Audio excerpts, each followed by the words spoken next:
Waxyaabaha isdhaafshiya ragga ayaan kuu sheegi doonaa wiil way dhegeyso. Ragga magac way ka siman yihiin balse way kala masamsan yihiin. Qodobka koowaad waa inaad leedahay dulqaad iyo deganaan. Deganaanta iyo dulqaadka waa wax bini'aadamka isdhaafshay. Teeda kale dulqaadka iyo deganaanta da'daada kuma xirno. Waxay ka saamaxaysaa inaad tahay qof miisaan leh, qof ixtiraam leh inaad tahay, qof bulshada dhexdeeda qiimo iyo sharaf uu Ilaahay ku siiyay inaad tahay.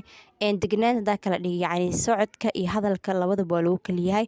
qof hadalkiisa uu degan yahay socodkiisa fudud yahay, qof socodkiisa aad u degan yahay markuu hadlan hadalkiisa hadal aan qiimo lahayn isaga hadlayo hadalka iska sax. Qodobka labaad akhlaaqdaada ha noqoto akhlaaq wanaagsan. Akhlaaqda wanaagsan waxay tahay waxyaabaha qofka bini'aadamka qiimaha u yeelayo waxaa ka mid ah akhlaaqda. Si walba magacaad u leedahay hadaadan lahayn akhlaaq qof qiimo leh ma tihid. Waa waxyaabihii Nabi Maxamed sallallahu alayhi wasallam uu ku amaanay Allah subxaanahu wa tacaala.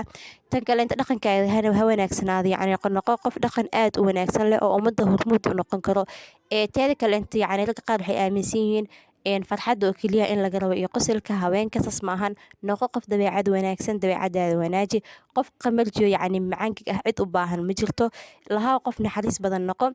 Hana noqonin qof aad u jilicsan xilliyada qaar aad xanaaqsan tahay yaan la fahmin xanaaqaaga, kaasho dulqaadkaada iyo ragnimadaada. Qof kastana ha u calaacalin oo ha u sheegin ceebahaaga iyo meelaha aad daciifka ka tahay. Teeda kale xumaan kasta hadaa samaysid cafiskeedan alla weyn ayaa iska leh. Bini'aadamka marka xumaantaada u sheegtid kalsooni kuma qaadayo. Qoftaas jeceshahay hadaa dhahaysaanaysaan baa sameeyay beligii dhaweysaan baa yeelay si walba kaa tahay inay ku jeclaanaysaa oo maleynin. Kalsooni kuguma qabayso. Ceeb kastoo samaysid cafiskeeda Allah subxaanahu wa tacaala weydiiso. Qodobka ugu muhiimsan waxay tahay noqo qof shaqaysanayo. Maxaa qabataa haddii lagu dhaha baagmuudo ahay qofkaas kalsooni laguma sii qabi karo xitaa gabadha way ka caajisaysaa inay la hadasho.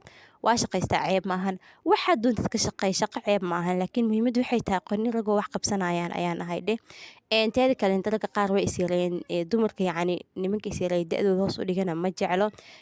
Qodobka kale ugu muhiimsan waxay tahay saaxiib oo dharka iska sax, shaatiga, saacada, surwaalka, labiskaaga ha noqdo labiskii ragga.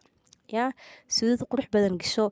Timahaaga hagaaji kabo qurux badan maasha Allah timaha shanley adi dhan shaxshax calaa wiil iska dhig. Saacado qurux badan jijimaha gacanta gashanin faraantii dahab xigeenka taas waa taqaan idin ma sheegayo. Waxyaabahaas oo dhan waxay ka mid yihiin waxyaabaha ragnimada hoos u dhigayo. Waxaa jooga dhar qurux badan oo jooga intaas gashta. Saacadaha nimankana qaata, saacadaha naagaha iyo jijimaha iyo waxaas dhan intaa ka fogaan kartiin ka fogaada. Labiskiina ha noqdo labis dhinac kasta labis oo raggu Ilaahay ugu talagalay labis ha noqdo. Dumarkana ha shaabihina. Nabiga sallallahu alayhi wasallam wuxuu dhahay Allah ha naclado naagaha nimanka iska dhigay.